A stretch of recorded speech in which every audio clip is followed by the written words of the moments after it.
Buenos días, amados hermanos, los saludo en el nombre de Jesús para compartirles el devocional correspondiente al día miércoles 3 de febrero. Vamos a orar.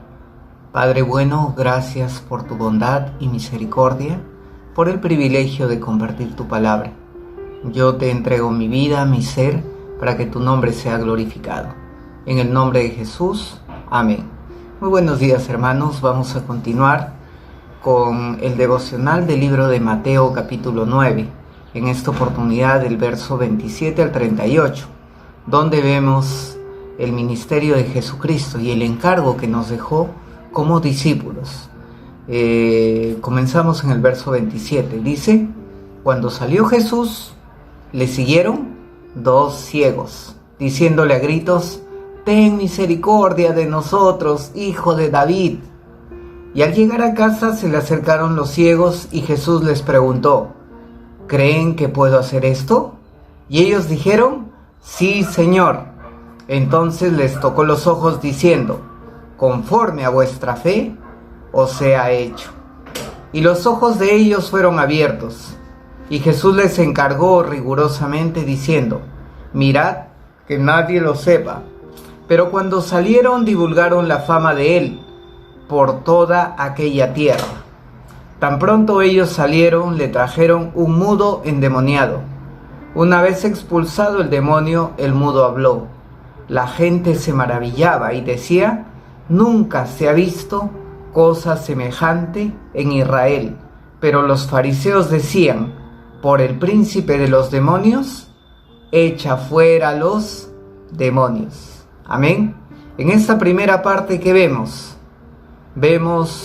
que Jesucristo ejercía su ministerio por el cual vino a esta tierra. Vemos que el que hacía los milagros, el que sanaba a los enfermos, el que predicaba la palabra, ¿quién era? Era el mismo Cristo. Y aquí vemos, las reacciones diversas de la gente. Por un lado vemos a 2 ciegos que reconocían su linaje, por eso le decían: Jesús, hijo de David, ten misericordia. Pero por otro lado vemos a los fariseos que lo criticaban, que lo juzgaban, que decían: él es el príncipe de los demonios, por eso echa fuera demonios. Entonces vemos estos 2 aspectos de las reacciones que tiene la gente ante la predicación de la palabra de Dios. Así que, amados hermanos, si lo hicieron con nuestro Maestro, ¿cuánto más lo harán con nosotros que somos sus discípulos? Amén. Entonces, a partir del verso 35, continúa el ministerio de Jesús, donde dice: recorría Jesús todas las ciudades y las aldeas, enseñando en las sinagogas de ellos, predicando el evangelio del reino y sanando toda enfermedad y toda dolencia en el pueblo. Amén. ¿Qué vemos? ¿En qué consistía el ministerio de Jesús? Consistía básicamente en 3 aspectos.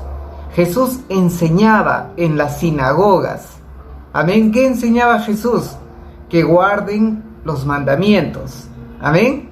¿Qué más?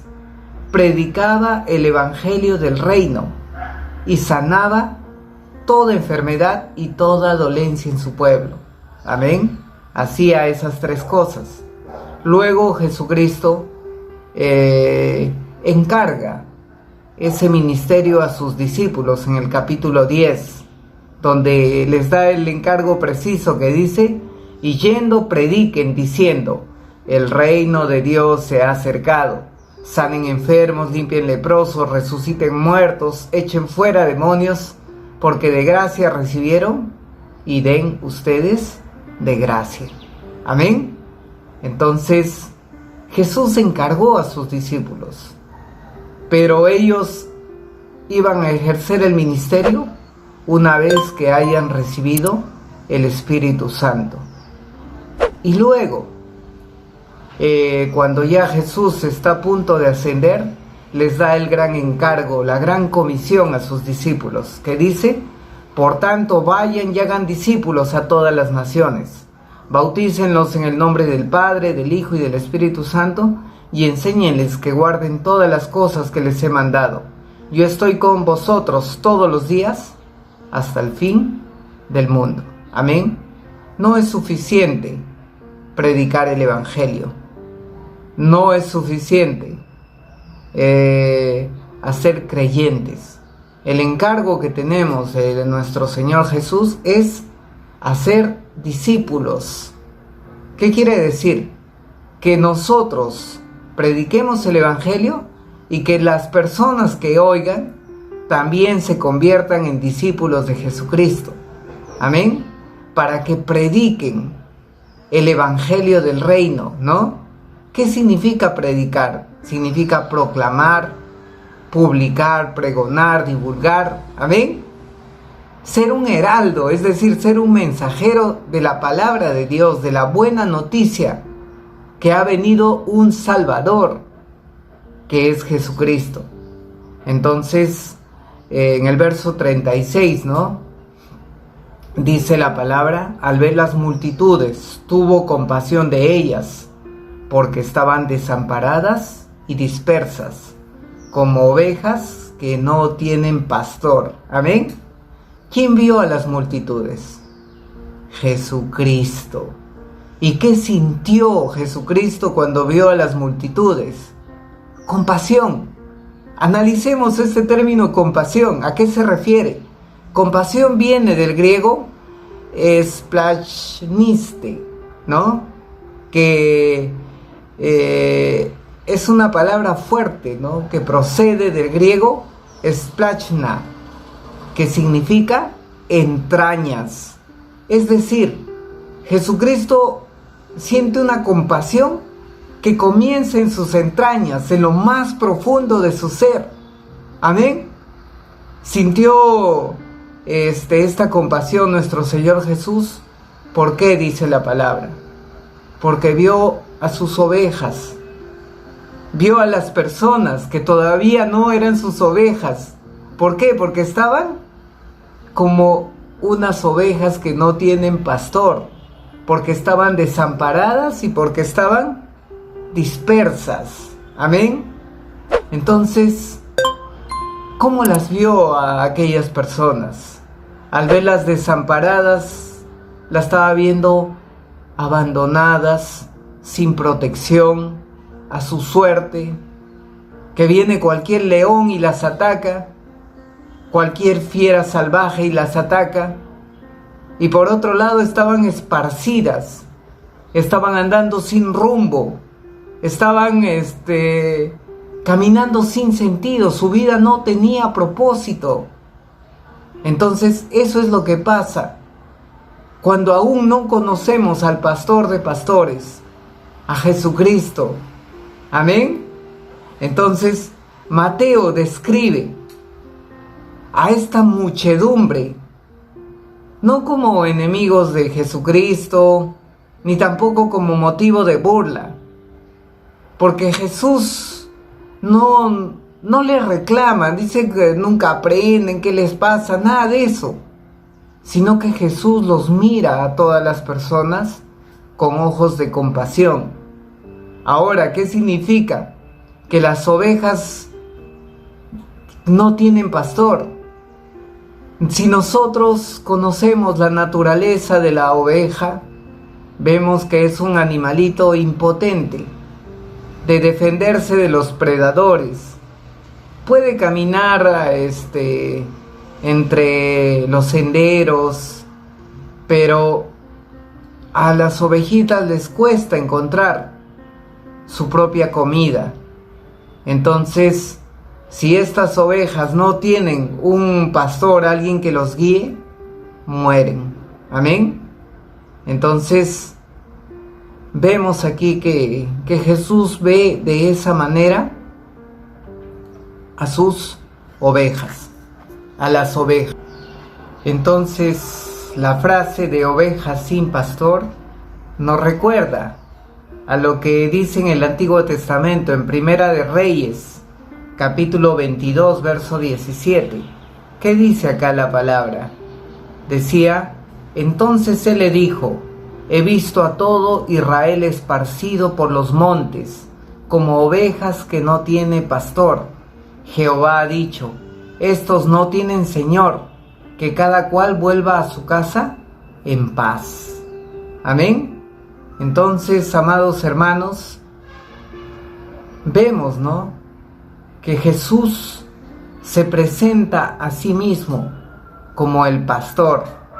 Jesús se presenta como el pastor de Israel, como el prometido de David. Entonces, Jesús es el pastor de la grey de Dios. Entonces, seguimos leyendo la palabra. Entonces dijo a sus discípulos: a la verdad, la mies es mucha, pero los obreros son pocos. Ahora, ¿qué significa mies? Mies es un cereal que ya está maduro, listo para ser recolectado. Amén. Entonces, de esa manera compara a Jesucristo a la gente, porque la gente, si bien es cierta, está desorientada, está abandonada, está esparcida, está a su suerte como las ovejas que no tienen pastor.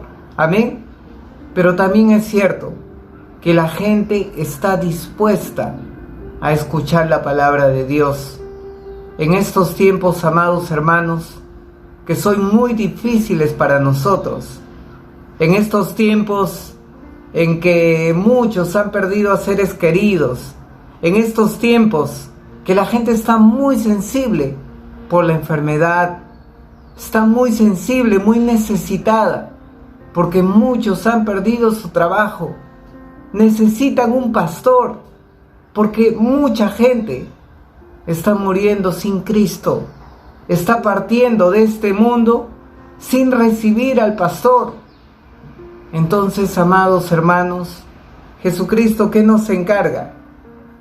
A la verdad, la mies es mucha, pero los obreros son pocos. Rueguen pues al Señor de la mies que envíe obreros para su mies. Amén. Hay mucha gente necesitada de Dios, pero hay pocos obreros. Y cuando Jesús le pide que rueguen para que el Señor envíe obreros para recoger este fruto que ya está maduro, que está a punto de ser recogido, amén. Entonces, ¿de qué nos está encargando? Que oremos por labradores comunes, simples, porque el Evangelio es así, el Evangelio es de uno a uno, el Evangelio es de testimonio, el Evangelio es contar, así como la mujer samaritana: conocí al Salvador y Él me reveló toda mi vida, amén. Ella testificó lo que Cristo había hecho en su vida. Necesitamos ese tipo de obreros, obreros como hormigas que expandan la palabra de Dios. No estemos orando necesariamente por grandes maestros, músicos talentosos, ¿no? Evangelistas muy elocuentes. No, oremos por obreros, simplemente por personas que se pongan el overol y que se pongan a trabajar por el Señor, porque el Señor escogió a lo vil y despreciable de este mundo. ¿Para qué? Para avergonzar a los sabios, porque Dios se puede glorificar en la debilidad de cada persona. El Señor no mira lo que ve el hombre. El Señor no mira apariencia, no mira talentos. El Señor mira el corazón. Y si hay una persona que tiene un corazón dispuesto, a pesar de que tenga tantas debilidades, el Señor se glorificará por medio de él. Así que, amados hermanos, hagamos discípulos. Convirtamos a la gente en personas que puedan predicar el Evangelio de Dios sin miedo, sin temor, sin vergüenza, para que puedan compartir esta palabra que es tan necesaria en estos tiempos. Cada vez son tiempos más difíciles, Cada vez necesitamos más obreros valientes que puedan trabajar sin descanso, que oren sin cesar. Así que, amados hermanos, oremos al Señor para que nos ayude a encontrar nuevos obreros y para que nos ayude a discipular. Padre bendito, gracias por tu palabra, gracias por este devocional, Señor. Gracias por enseñarnos, en primer lugar, a predicar el Evangelio, a creer que eres el mismo Dios de ayer, de hoy y de mañana, que tú nunca cambias, Señor, que tú nos diste ese encargo de la gran comisión, de discipular a todas las personas, Señor, y bautizarlos en el nombre del Padre, del Hijo y del Espíritu Santo. Rogamos por más obreros, que se levanten más personas sin temor, sin vergüenza, a predicar tu Evangelio, Señor. Porque, Padre bendito, mi país necesita muchos obreros. Muchos están muriendo en este tiempo sin Cristo, Señor. Muchos están partiendo, Señor, de este mundo sin recibirte, Señor. Oramos también, Padre Santo, porque levantes obreros en lugares claves, Señor, para que puedan compartir de tu Evangelio, Señor, para que puedan ser personas que hagan la diferencia, Señor. Gracias, Padre bendito. En el nombre de Jesús. Amén.